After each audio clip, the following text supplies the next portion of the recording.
ప్రభు అయిన యేసుక్రీస్తు నామంలో కూడి వచ్చిన మీ అందరికీ వందనాలండి. మనము ఆరాధనకు సహాయకరంగా దేవుని వాక్యాన్ని ధ్యానించుకుందాం. విలాప వాక్యాలు 3వ అధ్యాయము 21వ వచనం నుంచి 23వ వచనం వరకు మనము చదువుకుందాం. విలాప వాక్యాలు 3వ అధ్యాయము 21 నుంచి 23 వరకు. నేను దీన్ని జ్ఞాపకం చేసుకొనగా నాకు ఆశ పుట్టుచున్నది.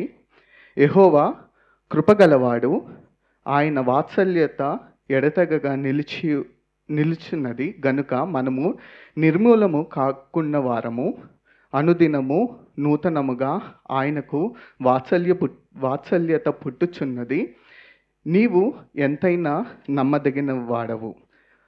మనకి స్క్రీన్ మీద డిస్ప్లే చేసిన వాడిక తెలుగు భాషలో నేను ఈ యొక్క వచనాల్ని చదవాలని ఇష్టపడుతున్నాను. మీరు దయచేసి గమనించవలసిందిగా కోరుచున్నాను.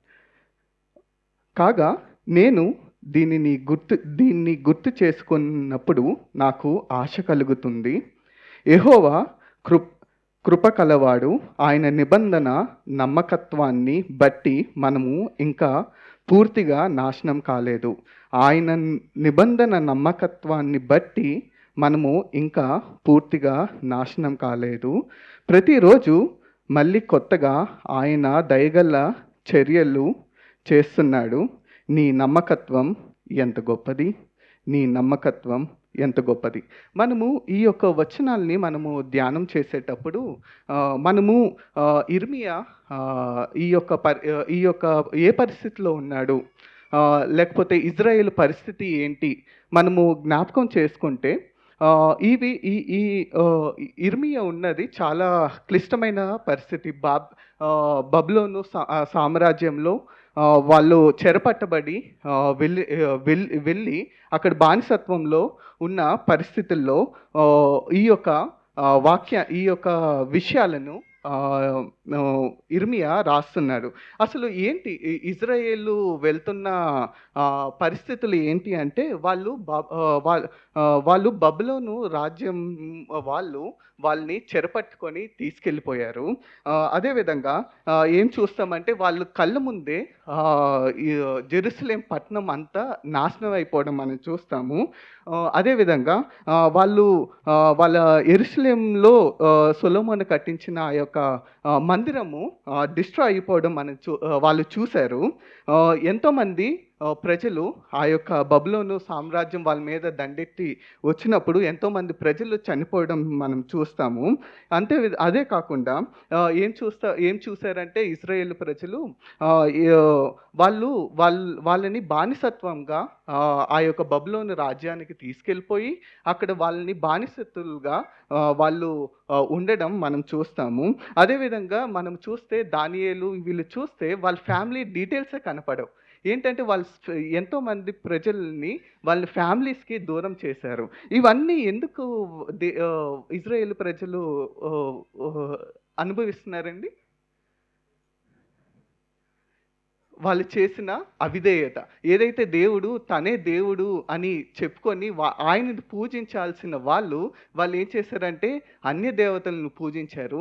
దేవుడు ఏదైతే వాళ్ళకి ఆజ్ఞల్ని ఇచ్చి ఇది మీరు పాటించండి అని అంటే ఆ ఆజ్ఞల్ని పాటించలేదు. సో ఇవన్నీ రిజల్ట్గా దేవుడు ఏం చేశాడండి, వాళ్ళకి కొంతకాలము వాళ్ళకి శిక్ష వేశాడు. కానీ ఇక్కడ మనం చూస్తే ఈ అన్ని క్లిష్టమైన పరిస్థితుల్లో దేవుడు వాళ్ళకి ఇచ్చిన నిబంధనను వాళ్ళు గుర్తు చేసుకోలేదు. గుర్తు చేసుకోకుండా వాళ్ళు ఏం చేశారంటే ఇంకా దేవునికే తిరుగుబాటుగా వాళ్ళు దేవునికి విరోధులుగా వాళ్ళు ఉండటం మనం చూస్తాం. కానీ దేవుడు ఇక్కడ ప్రజలు ఆయన పట్ల ఎంత తిరుగుబాటు చేసినా కానీ దేవుడు ఏం చేశాడండి, వాళ్ళని కొంతకాలము వాళ్ళకి శిక్షకి అనుమతించాడు. కానీ దేవుడు వాళ్ళని ఎప్పుడు మనం చూస్తే ఆ యొక్క బబులోను సామ్రాజ్యంలో వాళ్ళు చెరపట్టబడినప్పటికీ కూడా దేవుడు తన ప్రవక్తల చేత మీరు నా దగ్గరకు మాడండి. ఇక్కడ చూస్తుంది మనం ఏంటో తెలుసా, అందుకే ఇక్కడ ఇర్మియా ఏంటి జ్ఞాపకం చేసుకుంటున్నాడంటే దీన్ని జ్ఞాపకం చేసుకొనగా నాకు ఆశ పుట్టుచున్నది. మన నమ్మకత్వం కాదండి. ఆయన జ్ఞాపకం చేస్తుంది. ఇక్కడ ఏమంటాడంటే అందుకే 23వ వచనంలో నీ నమ్మకత్వం ఎంత గొప్పది ప్రభా! నువ్వు మా పట్ల నువ్వు ఏదైతే మా పితరులకి మీరు కోవెనెంట్‌గా ఏదైతే మాకు నిబంధనగా నీ యొక్క నీ నిన్ను గొప్ప రాజ్యంగా చేస్తాను అని నువ్వు వాగ్దానం చేసావు కదా! ఆ వాగ్దానానికి నువ్వు నమ్మకత్వంగా ఉన్నావు గానీ, మేము మాత్రము ప్రజలుగా నమ్మకత్వం లేదు. అందుకే ఈ ఈ ఈ యొక్క ఇర్మియా ప్రవక్త ఏం జ్ఞాపకం చేసుకుంటున్నాడంటే, అవును దేవా మమ్మల్ని మీరు శిక్షించారు, కానీ నిర్మూలం చేయలేదు. మేము మీరు మా పట్ల ఎన్నో గొప్ప గొప్ప కార్యాలు చేశారు. మీ యొక్క ఆశ్చర్య కార్యాలు మేము చూసాము. మీరు మా పట్ల మీరు మమ్మల్ని ఏర్పరచుకున్న విధానాన్ని మేము చూసాము. కానీ మేము నమ్మకత్వంగా లేము. కానీ నువ్వొక్కడివే నమ్మకత్వుడు. అదే ఈ నమ్మకత్వమే ఆయనకి ఏమిచ్చిందని చెప్తున్నాడండి. దీన్ని జ్ఞాపకం చేసుకొనగా నాకేం పుడుతుంది? ఆశ పుడుతుంది. సో, ఇక్కడ మనము మనము మన మన నమ్మకత్వం ఏం లేదు. దేవుడే ఆయన తన నమ్మకత్వాన్ని మన పరిస్థితులు ఎలాగైనా ఉండొచ్చండి. మనము దేవుడు తన స్వరక్తం చేత మనల్ని రక్షించుకొని ఎంతో తన విలువ పెట్టి మనల్ని కొన్నప్పటికీ కూడా మనము ఎంతో అపనమ్మకంగా జీవిస్తున్నప్పటికి కూడా మనల్ని ఈ విధంగా సజీవంగా ఉంచాడంటే కేవలం ఆయన నమ్మకత్వమే ఉంది. దీంట్లో మన మెరిట్ ఏం లేదు. మనం ఎప్పుడు ఆయనకి విరోధంగానే జీవిస్తున్నాము. కానీ ఆయన ఏం జ్ఞాపకం చేసుకుంటున్నాడంటే ఆయన నిబంధనని జ్ఞాపకం చేసుకుంటున్నాడు. అందుకే ఆయన మన పట్ల తన కృపను చూపిస్తున్నాడు. సో, మనము ఏ పరిస్థితిలో నుంచి అయినా వెళ్ళేటప్పుడు ఒక్కటి మన జ్ఞాపకం చేసుకుంటే మనకు ఆశ ఏం పుడతదంటే ఏంటండి, ఆయన నమ్మకత్వాన్ని మనం జ్ఞాపకం చేసుకుంటే ఆయన మనం వ్యక్తిగత జీవితాల్ని మనం జ్ఞాపకం చేసుకునేటప్పుడు ఆయన ఎన్నో సార్లు మనల్ని సంధించినప్పటికీ కూడా మనము ఎన్నో సార్లు పడిపోతాము. కానీ ఆయన మనల్ని చేయి వదలక కొంతకాలం శిక్షిస్తాడు.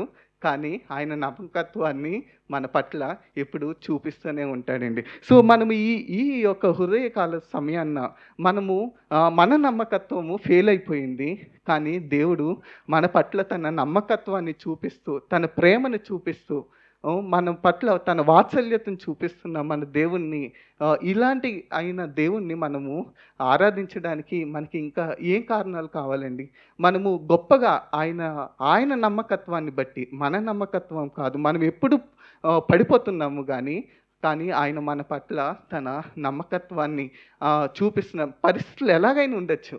కానీ మనకి ఒక్క నిరీక్షణ ఆశ కలిగిస్తుంది. ఏ పరిస్థితిలో నుంచైనా మనం వెళ్ళొచ్చు కానీ ఒక్కటి మనకు ఆశ ఏటేస్తదంటే అండి, ఆయన నమ్మకత్వాన్ని జ్ఞాపకం చేసుకునేటప్పుడు. సో, రండి మనం ఈ ఉదయకాల సమయంలో ఆయన నమ్మకత్వాన్ని మన జీవితంలో అనుభవించిన ఆయన నమ్మకత్వాన్ని జ్ఞాపకం చేసుకొని ఆయన్ని గొప్పగా మనము ఆరాధిద్దామండి.